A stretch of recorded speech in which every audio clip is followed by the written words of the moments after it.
my friend. Folks, welcome, welcome, welcome. Welcome. We're excited to be in the house here and everything today.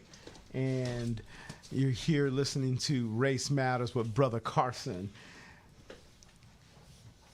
Thank you for joining us here at WJOPLP Newburyport, Joppa Radio 96.3 FM. And like all things, we're here to talk about race and talk about race matters and talk about things that are dynamic and important as we talk about elements within social society that's here.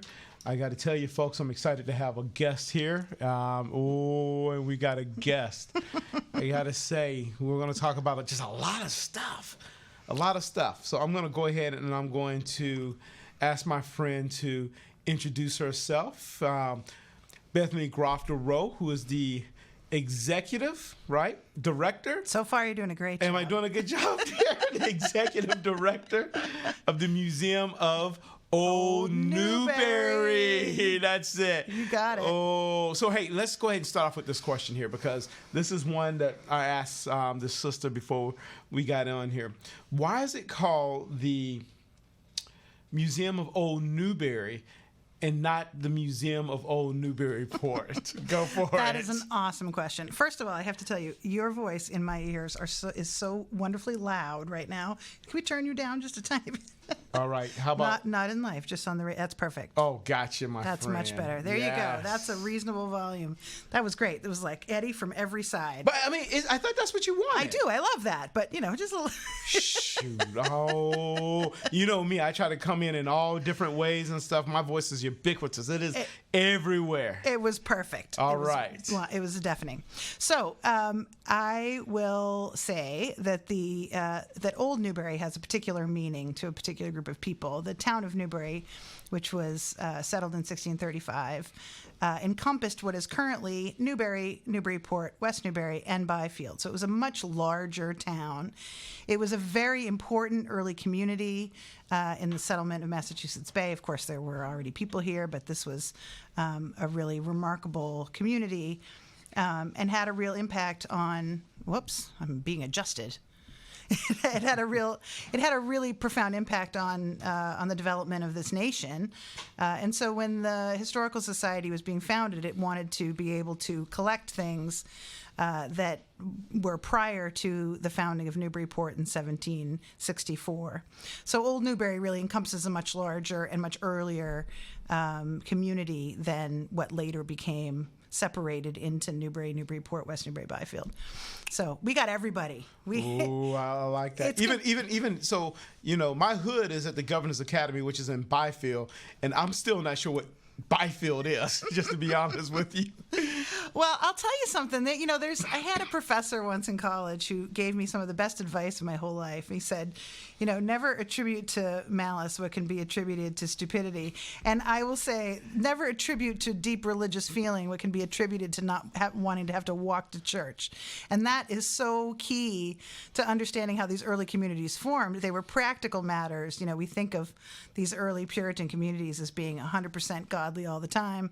I think you and I both know humans well enough to know that no community is ever 100% godly 100% of the time. But in fact, a lot of the separation of these early communities has to do with the founding of parishes. So whenever you wanted to found a separate parish, there was usually a huge fight. There was often like a bare-knuckle brawl because your tax money then would be taken from the original church, but what you got out of it was a church closer to home. So the people that lived in the area where you live now in Byfield, that was Newbury, Georgetown, and Rowley. So the people that lived in that area wanted to carve off pieces of those three towns, and they wanted to have their own parish. So Byfield is a separate parish. It's not a separate town. It is a parish, just like in the town of Newbury, Newburyport, there were separate parishes as well. I mean, that's interesting because I assume Byfield. Well, so I know Byfield's a village, and I always assumed that Byfield was created because, well, it has a distinction because it has its own post office address. I'm assuming that's wrong. That is, well, no, that's true. It's true? Okay. Well, that's what made it a village. But before it had an identity as a village because it had its own post office, it had an identity as a parish because it had its own church. And again, I think, so many of these communities, we want to look for this deep meaning. And really what it was is you have to go to church at least 2 or 3 times a week. And you don't want to have to take your wife and your family, your husband, your mother, and most people walked. You think of people riding in wagons or riding horses. Yes. Most people were walking everywhere they were walking in the 17th and early 18th century. So it was like incredibly key to your well-being that you lived near your parish meeting house. So in Byfield, which was not near any of those towns' meeting houses, that neighborhood said, we need our own church. We need our own parish. I mean, that's interesting because, when I look at Byfield, I think Byfield's like the country. It is. So it is kind of the country. Yeah, it is. Right? There's some folks who say, no, it's just too close to some urban areas. There's a road, there's street lights, all of this stuff, so it can't be the country. To me, and again, I come from Montgomery, Alabama, and I'm not sure we can call Montgomery a major metropolitan city or anything. Compared to Byfield? I think you got it. It's like Paris, right? Yeah, right, exactly. So let's jump into this for a little bit. We want to learn a little bit more about you and everything. So you are the executive director of the Museum of Old Newbury. You have been in that position now. I want to see if I can get my math right on this. All right, let's do it. I want to say 2 years now. Oh, you are so wrong. Oh, too long. 6 months. That's it. I started That's at right. the You started beginning this summer in June. July, yep. That's right, July, because I met you right around the time of the Douglas reading and everything. Where did I get 2 years from? Because I seem so experienced and confident and sure of myself. I'm sure that has a lot to do with it. Nothing to do with my incompetence of time and everything. No. It's me. It's all me. So tell us about your job. What do you do as the executive director? So I spent a lot of time. It's not my first position in Newbury. I worked for Historic New England. I worked at the Spencer Pierce Little Farm for many, many years. But the Historical Society of Old Newbury, it's funny. I had worked with the museum. It began as the Historical Society. It's now called the Museum of Old Newbury. I had worked with the organization when I was doing research I wrote a book about Old Newbury. And in various ways, I've given talks there. We've had some interactions in various ways over the years. I don't think I really understood what it is to the community until I spent some time there. And it's become clear to me, and this is, I'm just starting to sort of articulate this myself, so I don't know how articulate I'll be about it here. That's all right. But I'm going to give it a go. Go for it, my friend. All right, we're okay. So there's something about, these communities, I think, where traditional communities, people pass things down over generations. And a lot of these histories were passed down through stories or through objects, especially among people who didn't have a whole lot. So, particularly around people that didn't have a whole lot. So if you had a family, think about an artifact in your family that tells a story that's meaningful to you and your family. Now, we live in an age where things are disposable. Stories are disposable. People don't stay in the same town often that they grew up in. They lose contact with their families. I can't even talk to my kids. They're on their phone all the time. That's irrelevant. I like to complain about my kids. But, there's something that happens. There's something that has happened where when you get to the end of the line and there's nobody to tell your story to, or there's nobody who can be the keeper of this sacred thing in your family. And I think people come to us for a variety of reasons, but for me, that's the niche that we fill that nobody else fills. There is something about that. You've come to the end of the road. The last person in your family that cares is you, and you are not going to live forever. And so you have this thing, you have this story, you have this meaningful artifact. And you want to tell that story to somebody who's going to care and who's going to preserve that story and that thing and who's going to continue telling that story through time. And so in a way, we're sort of filling a space that used to be filled in traditional communities by family and by oral history. We're keeping that. We're keeping the history of a community in the community in every way we can. And that's pretty powerful. It's really, I have been struck in the last 6 months by how emotional that is for some people. And of course, we also collect things that were made in Newburyport. Or Newbury. We talk about industrial history. We talk about women's history. We talk, all the different ways that people found their way in the world. But a lot of it is like adult show and tell. People come over. I have the sewing machine. It belonged to my Polish great aunt. And, nobody wants the sewing machine in my family. What do? I can't throw it away. It's too important.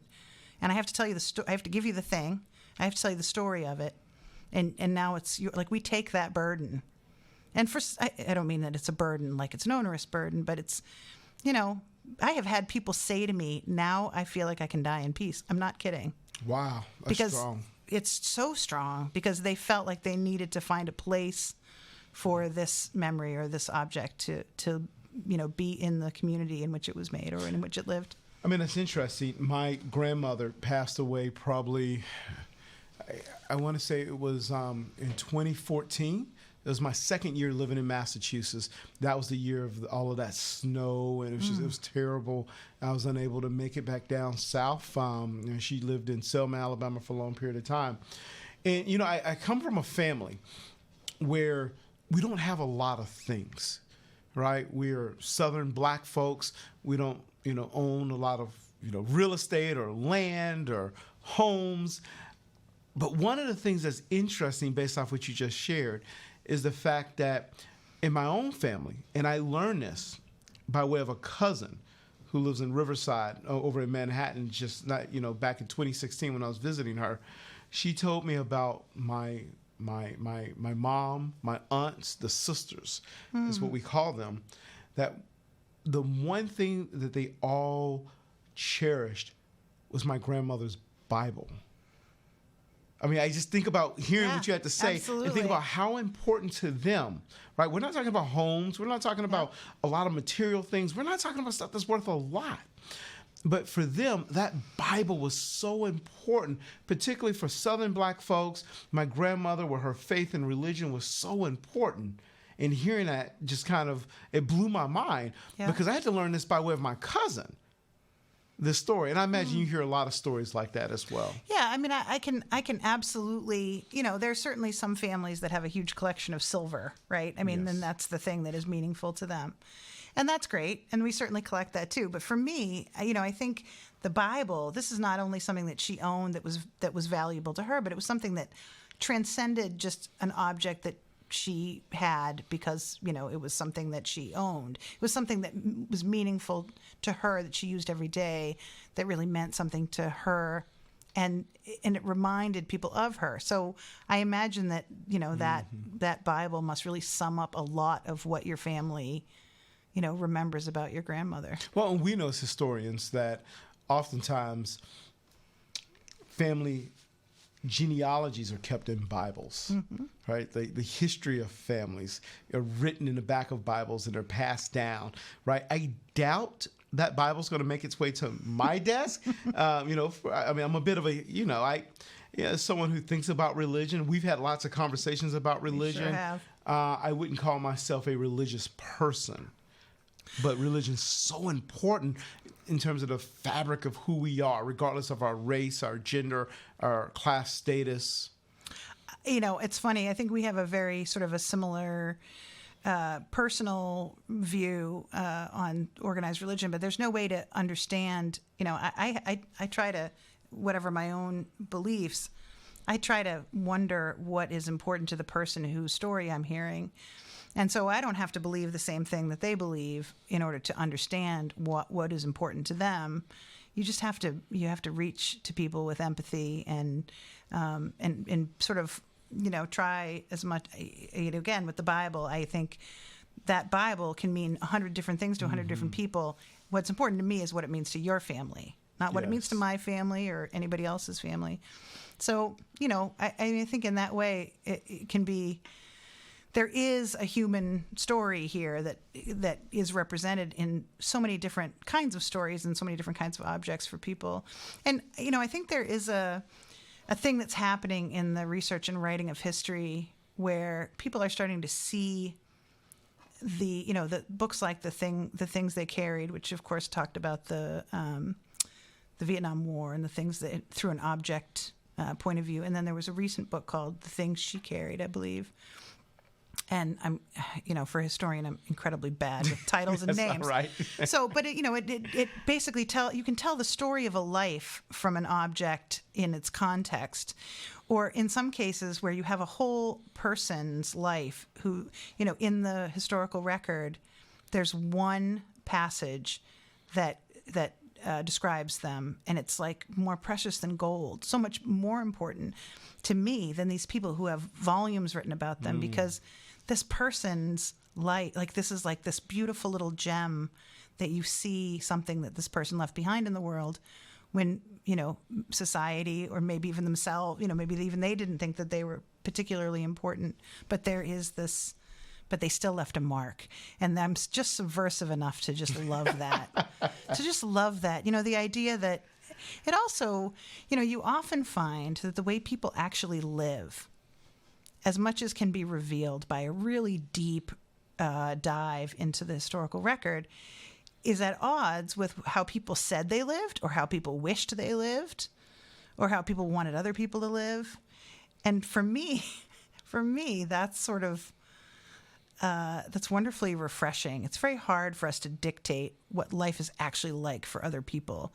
And if you can see those moments where you look at people's actual lived experience as opposed to who they wanted to be or who they didn't want to be, how they actually were, every once in a while you get that in the record, and it's extraordinarily wonderful. I mean, that's so interesting, because you say that and you got me, my friend, pondering about myself, and I've told you this before, because I'm just a soul brother from Montgomery, Alabama, but yet I have certain proclivities that really kind of define, or at least this persona that I present, and there's the realities that are there. I'm the kind of person who likes to dine out and spend 3 hours at really nice, fancy restaurants. I'm the one who has a wine cellar, who has lots of bottles of wine. I'm the one who has lots of really nice, fancy cigars, this element. And, and I do that. And so, my mama was recently on this show, and I tell her this stuff all the time. And, she's like, all right, look here, boy, I know where you come from. I mean, all this bourgeois dining and fancy stuff and all that. Just remember, I know where you come from. Yeah. Then that goes back to your point, Totally. too. And I think that's the most interesting part of people is, we're all so much more complicated than even we know we are. And I'm sure you've had this experience. I have it all the time where I feel something, and then I stop and I say, where on earth did that come from? Right? You have a really strong reaction to something, and you have to sit there for a minute and think, I did not expect that was going to happen that way. And I think when you're younger, you're less, experienced, maybe it frightens you, or you feel like I'm just right about that. I'm right to be angry about that. I'm right to be hurt by that. And then I think maybe later on you stop and think, that's interesting. Why did that happen like that? And you start being your own historian. You start going back into your own experience with love and empathy and saying, what is it about that interaction that reminded me of a thing that hurt me when I was younger? Or, it's whatever. It's honestly, history is sort of therapy over time. And I love that point, because, we've had this conversation, and I constantly think about my upbringing, my experiences, my academic experiences, some of the things that I do that makes me the radical brother that I am. But that being the case, I am also shaped, I would say, by two things. Sheila E. Oh, I love Sheila E. I love what Sorry, I didn't mean to bring That's Sheila E. into Well, this. look, Prince has been dropped on this, and you can't separate Prince and Sheila E. I love that soul so All right. many You ways. heard it here, Sheila E. Sheila E. You got to be the next guest. I'm going to send this audio to her too. She's going to be in this area, or in the Boston area, in January. Do it. No, I think for me, I'm defined by race. And I think about race and the role race plays. Obviously class status plays a big role in all of those things too. But I'm also defined by religion, whether it's the absence of or my sense of wanting to know more about it, which has led me to study, to write about it, to talk about it quite a bit in terms of its relationship with race and everything too. We talked about, we're talking about artifacts. We're talking about human history. We're talking about my grandmother's Bible and everything too. tell us a little bit about your background when it comes to issues of, I know, and I have got to ask this question. Tell us about the role that race and religion have played in who you are in your upbringing. How do we get you to being who you are right now? And I know we don't have a whole lot of time, but we'll take what we can get. It's an interesting question. I think that it's a sign from God that my headphones are falling off at this very moment. So hang on. Let's fix myself here. All right, there we go. So I was raised by born-again Christian parents who are, devout believers and who really believed really believed in their hearts, and they have good hearts, that if you have not dedicated your life to the Lord, if you are not a born-again Christian, if you have not had a conversion experience, then you are in some serious trouble, really serious trouble. And you really need to, because they loved me, they really pushed pretty hard for that experience for me. Now, that experience didn't happen for me, and there could be any number of reasons why that experience didn't happen for me.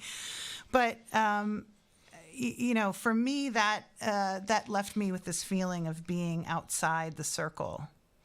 And I think for a lot of people, so I think I have miles to go in every aspect of my consciousness. I am nowhere near, really getting it. And I learn new things. I experience new things. I'm embarrassed about things I don't know every day. But I do, in a really fundamental way that was bred in me as a child, understand what it feels like to be outside the circle. And I'm not saying that means that I understand anything about race, because I don't. I understand things historically. But I understand that feeling. Mm-hmm. And I also understand, I think women have a particular experience. You and I have talked about this. Yes, we have. I think especially if you look at women historically, I think one of the common threads throughout history has been, race in many ways has been seen as inescapable, as has gender. And so I think there were always women and, people of color who were held up as, sort of exceptional, but it was almost like it was the exception that proved the rule. And I think, I think there's a lot of commonality in there. I think a lot of white women have betrayed people of color traditionally, because there was a sort of a common oppression there that made people kick at what they perceived was down. And I think, there's a lot of ugliness that can go into this conversation about how people who were themselves oppressed immediately turn on people that they feel are, available to be oppressed. Oh. And I think that that's happened throughout history. You look at, I promised when we came on here I was not going to talk about politics. You can't. We talk about it all the time. Be honest. Share what you want to share. Well, I think it's tough. I think as soon as people find themselves, in gaining a little bit of power, yes, they hold on to that at the expense of other people who have been disempowered, and we see that throughout all of history. So, me ask you something about that. A couple questions. I'm gonna try to, there's so many here that I want to ask you. This better not go viral. I mean, that's not a bad thing. Okay, well, it depends on whether or not you agree with me. That's true. But here's the question, though. As a woman, as someone who identifies as a female, right? Someone in your position in a leadership role, as an academic, as a historian, someone who's brilliant, someone who's empathetic and passionate. Tell us a little bit about the battles, though, you've had to fight when it comes to issues of male supremacy and sexism.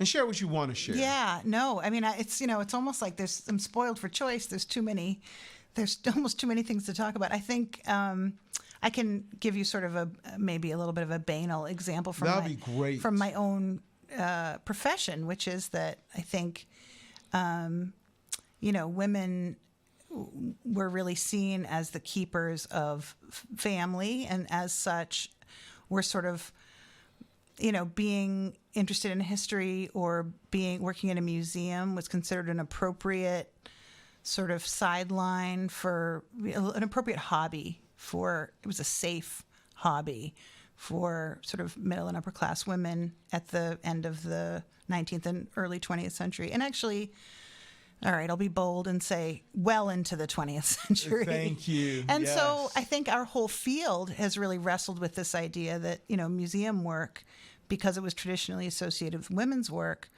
was very low paying. It was almost like we were all very lucky to be able to be doing this job. And so there was very little wage equity. And a lot of the leadership at the top, the real sort of celebrity presidents and curators, were men. And they were paid quite well to be, sort of at the front of these organizations. But a lot of the people doing the real work for very little money were women and were paid much less than sort of equivalent positions in organizations that were not identified as female.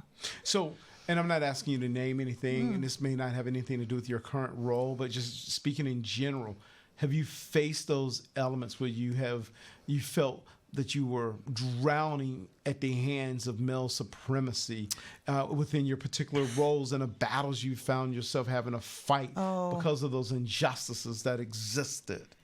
Yeah, I mean, again, I think, especially now, what you're looking at is all these funny ways that you get reminded of who you are and where you are.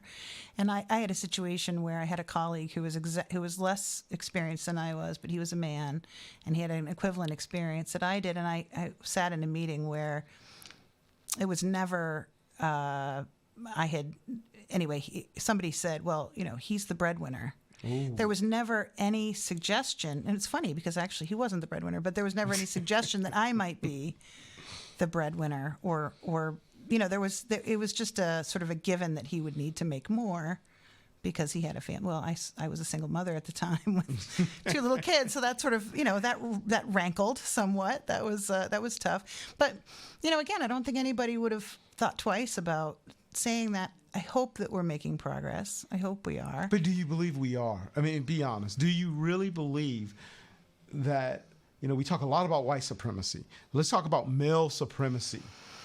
Do you really believe that we've made the progress when we're in the age of COVID and we've seen what COVID has done to the suppression of women? How far have we really come? Because I think COVID has told us that we haven't come that far at all, not even here in liberal Massachusetts. Well, I will say, yeah, you're absolutely right. I think that there's a long way to go. I will say, I think in my own lifetime, yes, I've seen progress. I have seen progress. I need to be more optimistic. I think I'm a little older than you. I think no, a little bit, folks. I give her a year, maybe 2 max, but okay. All right. Well, I will say, I think that, the question is, and I put the same question to you. Are you making, is it actually that things have gotten better, or is it just that it has become less acceptable to voice things openly? And I don't know. I guess I would say I don't know. Yeah. I mean, I feel, there was some research that was done at one point about how, there's a certain number of people who are always going to hold certain beliefs. The thing that changes is whether or not they feel comfortable expressing them. Like, how much do people actually change? It's just their expression of their inherent self changes. So, I certainly have met people who really have changed and who I think genuinely are allies in gender situations, in race situations. All right, I'm talking a bunch of nonsense now, but let me come down to sense. No, this is good. Let me come to the heart of it. The heart of it is, I think I shared this story with you, but I can't tell you. I'm a 47-year-old mother of 4. I am a executive at a well-respected organization, and I have a colleague who is my age, who is a well-respected executive. People will routinely walk into our office, look at the 2 of us, and say, "Hi, girls." Ooh. And it's not like a, "Hey, sweetie," which actually I don't mind. I don't mind a friend being friendly, even if it's a little bit sort of, ooh, we don't say that anymore. Of course, too. Now, I mean, now, if I were to walk around and I were to say, "Hey, sweetie," or "darling" to someone. Yeah, well, if you were my friend, I wouldn't mind. And I don't even mind if somebody's genuinely, I think, trying to be nice and not trying to be, like I don't mind it when somebody hands me my food, especially another female, and says, "Here you go, sweetie." I don't mind that at all. Yeah. What bothers me is this often is from older men, older white men. Yes. Who feel like that is a way to. Who feel like there's just an implied message. I don't think you walk into a room full of white executives and say, "Hey, boys." Maybe you do. I don't know. I don't know. It wouldn't feel right to me. It's still that bothers me. It's almost like no matter what you do, no matter where you are, I can still say, "Hey, girls." And it's fine. I mean, the complexity of gender is real, even to a point where I'm very cognizant of it, and I think about it quite a bit. I think about things such as, how I take up space around folks, is one example, particularly when I'm in a room of women, and how I take up space. I think about things such as, either the elements or the perceived elements of power that exists within those spaces that are there too. And I can imagine, hearing some of the things that you've said, you've experienced some of those different dynamics that are there. But yet one of the challenges is that we don't oftentimes talk about is the challenges that women face from other women. What has your experience been like with that? We did just have this conversation about how people who have, traditionally been, experienced some oppression tend to, immediately claim any power that they have. I don't know. I have had some incredible women in my life as professional mentors, as colleagues. So am I just being... I'm not an optimistic person at all. I'm hopeful, but I'm not optimistic. I'm very critical, particularly of the patterns and the systems that kind of narrate our being and what those things look like. And oftentimes, I come at things from some folks would say, an overly pessimistic, negative perspective. But that's just the reality of power dynamics, and I want to be much more than that. But I struggle with that.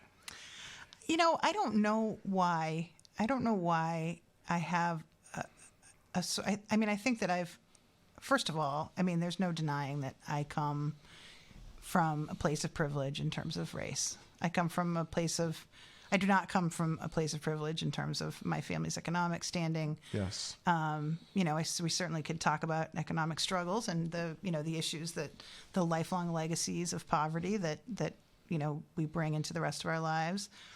But I don't have that same feeling. If I had experienced what many, if not most, people of color in this country have experienced, would I be as willing to give everybody, as much space as I do? I don't know. I certainly have had people that have proven themselves unworthy of my friendship, but it takes a long time. I think I am a bit of a graceless buffoon sometimes, and so I say things wrong. I think I give people a lot of credit for their intent, and I know, and I hope that people give me some credit for my intent, and I hope that my intent is positive. My intentions are positive.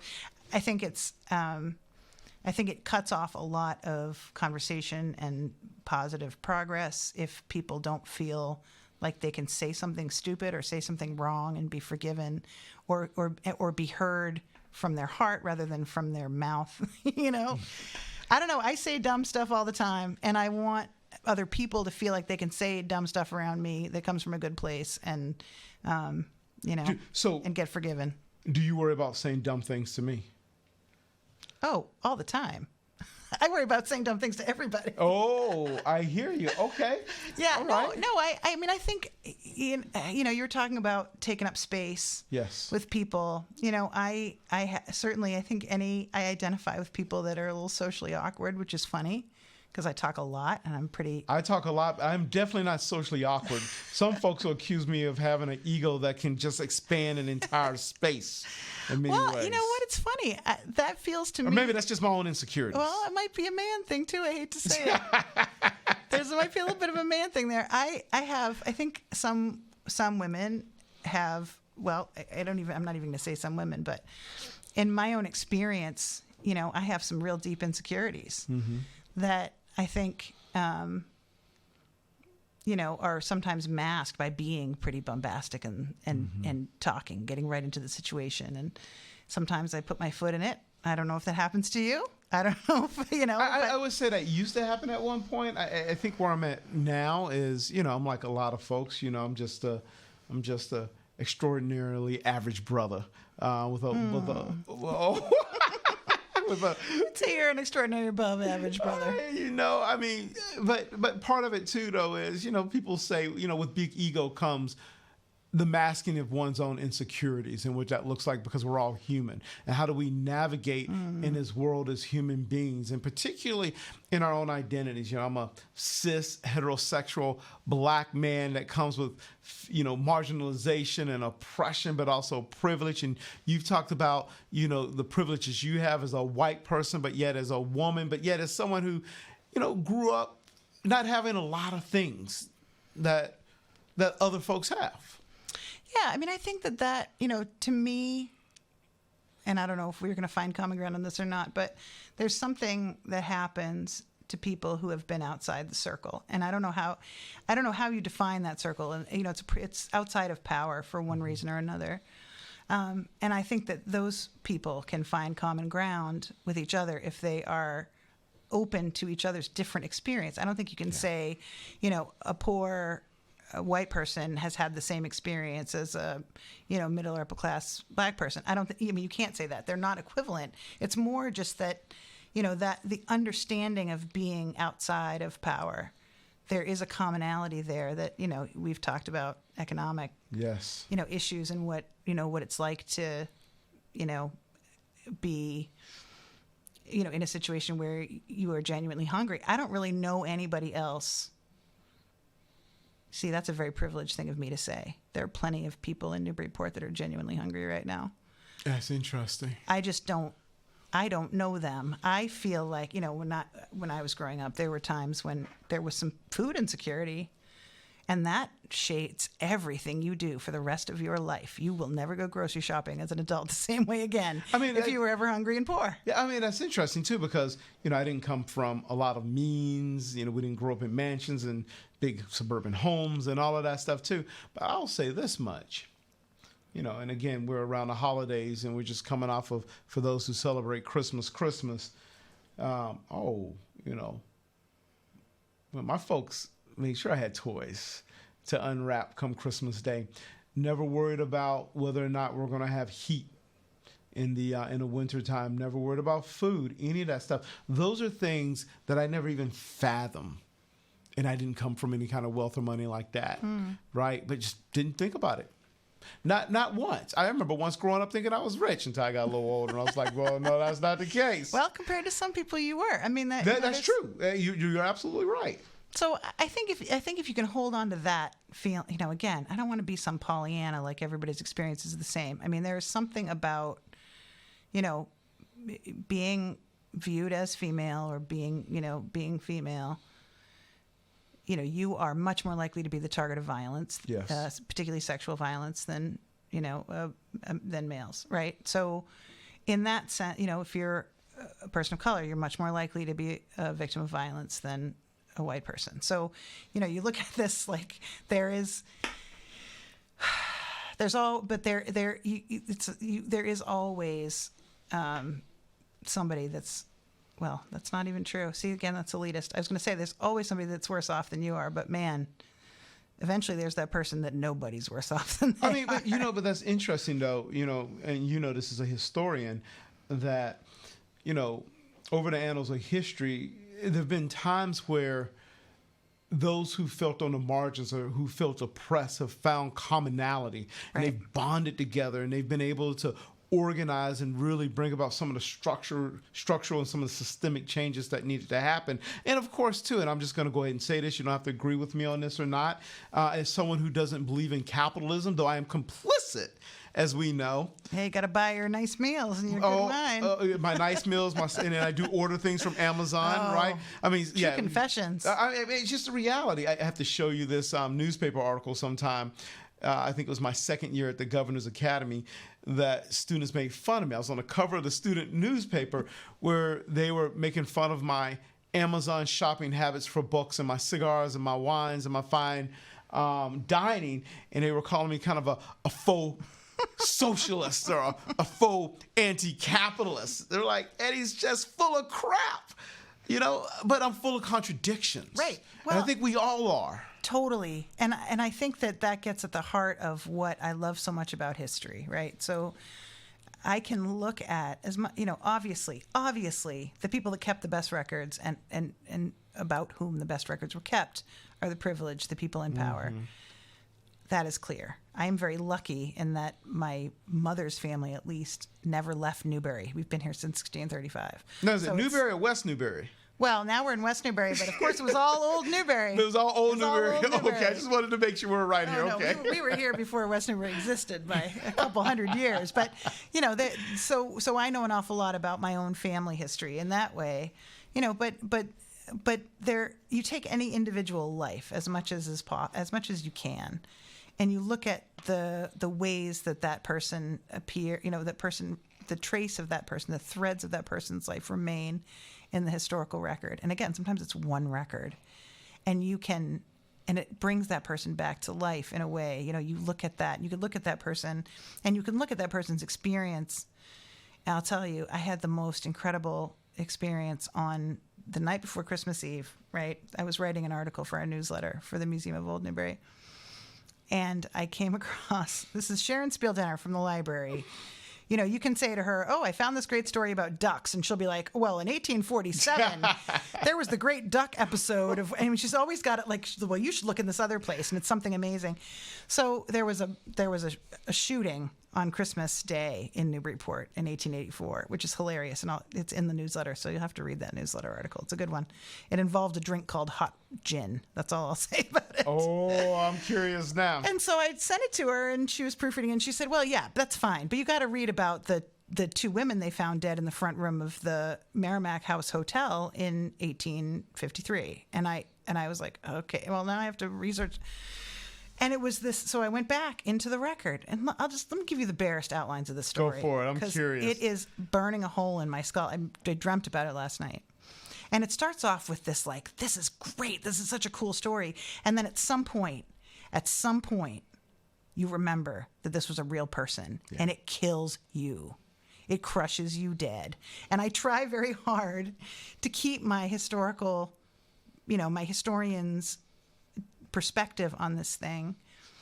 And it's, it really does bring me to tears sometimes. It's hard because you connect with a human being that lived 150 plus years ago, 170 years ago in this case. And you have this moment where you remember this is a real person, and what that person went through is crushing.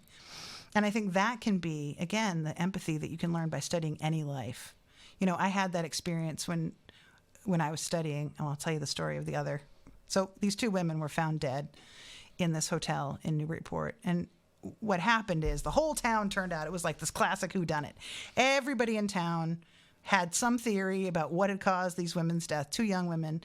And everybody that had ever been in the hotel, every witness statement was published in the paper. So, and these were two young women who were prostitutes and addicts. And I don't want to ruin the story. Well, I don't want to tell you. But they still need love? I don't want to tell you the end of the story, but let me just say, again, it revealed this whole underworld in Newburyport at the time that it was so it was so interesting. It was so rich. One of these young women had a child. Obviously, neither one of them had ever been married. The child had been sent to board at another person's house, and it looked like the woman was trading sex for taking care of her child with this man. Then again, you read this and you're like, so rich, such great detail. And then these are lives. And then these are lives. This is a woman, and one of the other women was pregnant at the time of her death, and her autopsy is published in the paper, and it's just graphic and awful. And, you know, there's another record that I had a similar experience about, which is this enslaved man in Andover. And this is the thing. This is a thing. Okay, we'll get back to race here. Let me tell you. Go for This it. drives me crazy. People say, well, slavery was abolished in Massachusetts with the, in 1781. No. Right? So, they have this idea that the Constitution said there were no more enslaved people in Massachusetts, so bada bang, you're done. Many of them just became domestic servants up into the, 30s? 1830s? Right. Even. Well, right. So, then this is again, this idea of the way we want to be.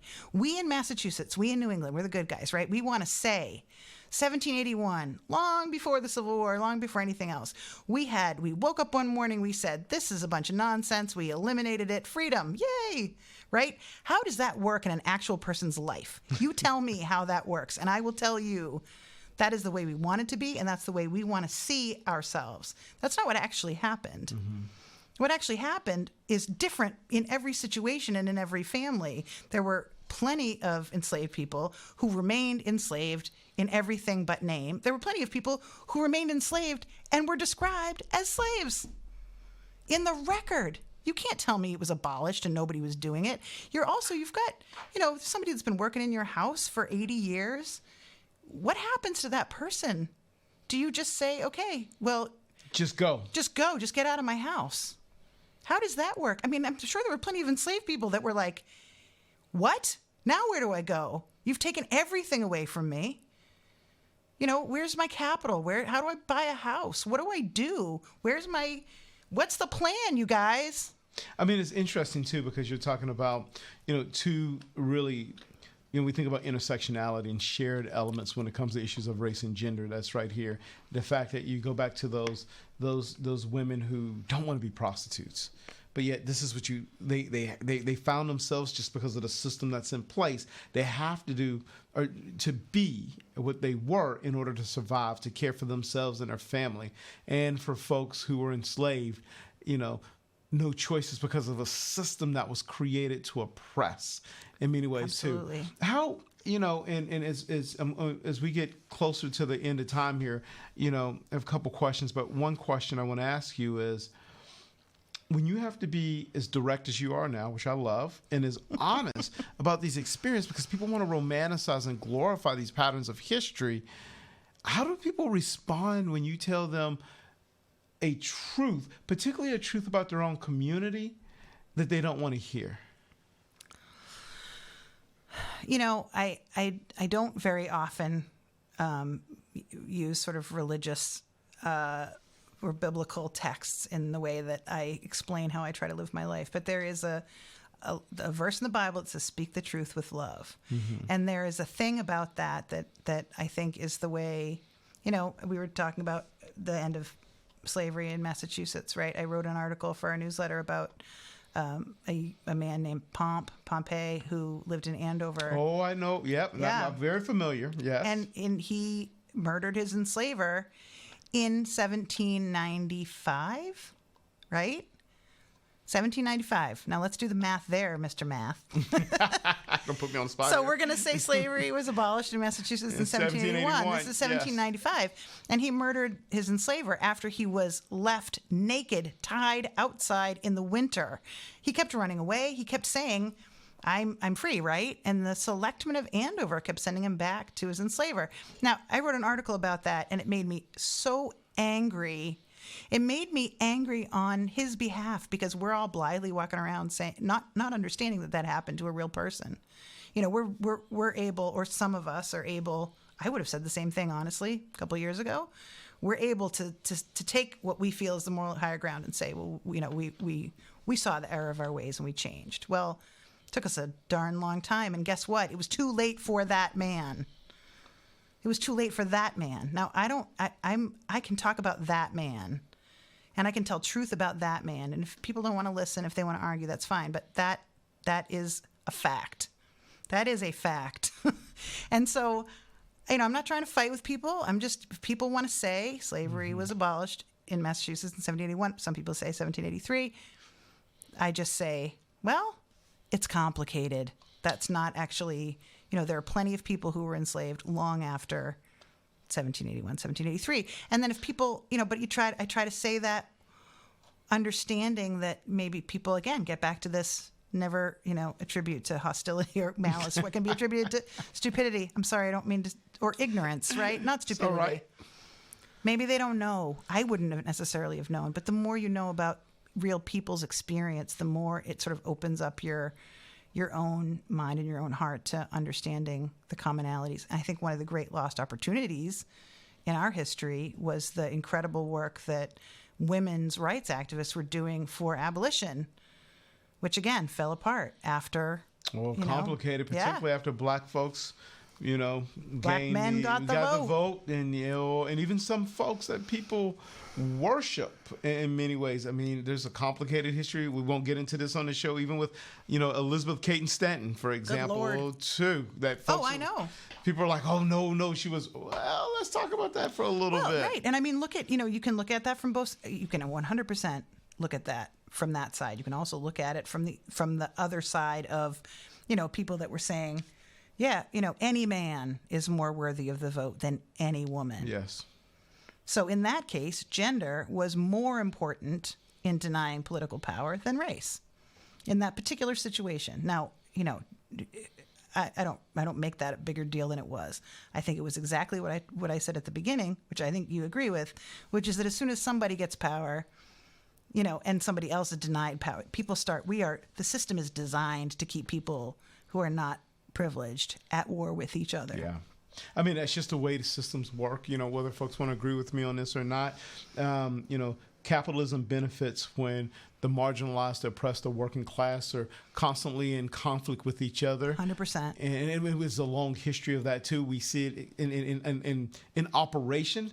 I mean, I'm just going to go ahead and I'm going to call it out. Let's just go back to the 2016 election.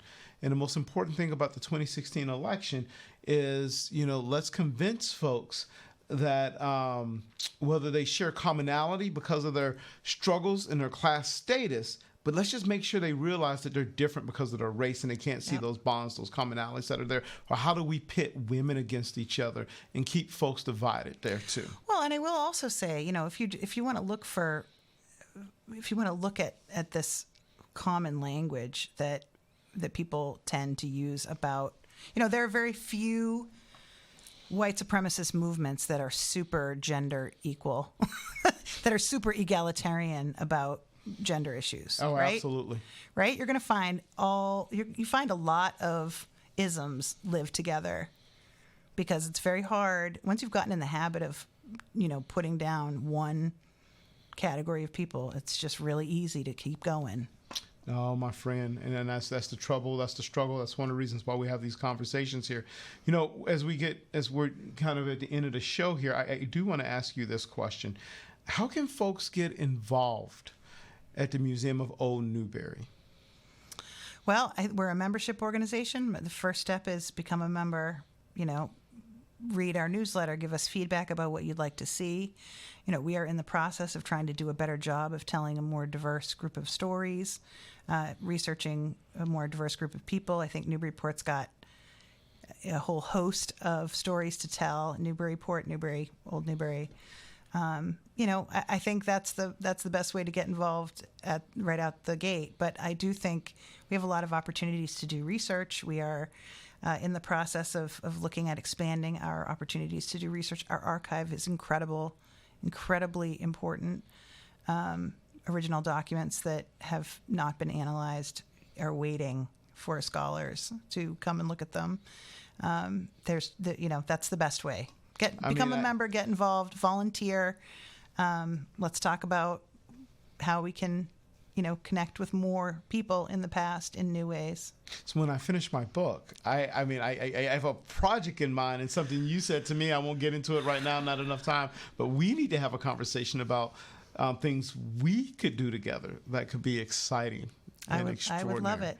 I would love it. I'm all over it. I'm all over it. You know, I want to say, my friend, that I've enjoyed my relationship with the Museum of Old Newbury. You know, and particularly knowing you, I can't believe I said 2 years. And if Susan Edwards is sitting here listening to this, she's like, okay, now, Eddie, let's talk about your math again. How is that possible? Yeah. In terms of what's going on and everything.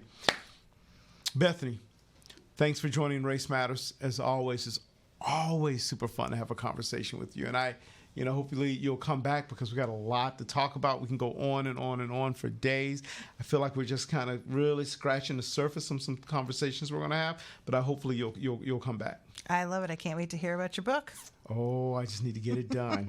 I think my publisher wants me to get it done, too. All right. Well, I won't ask you about it until it's done. But Oh, please don't do that. And just remind me to say no to all the other projects I keep saying yes to. Man. That's a distraction. All right. I'll cross you off the come do a talk for me list for a little while. No, don't do that. Thanks for having me. No, thank you, my friend. Folks, we appreciate you listening to Race Matters here at Joppa Radio 96.3 FM. Hopefully y'all will have a good evening, and y'all will continue to funk in some kind of way. Take care.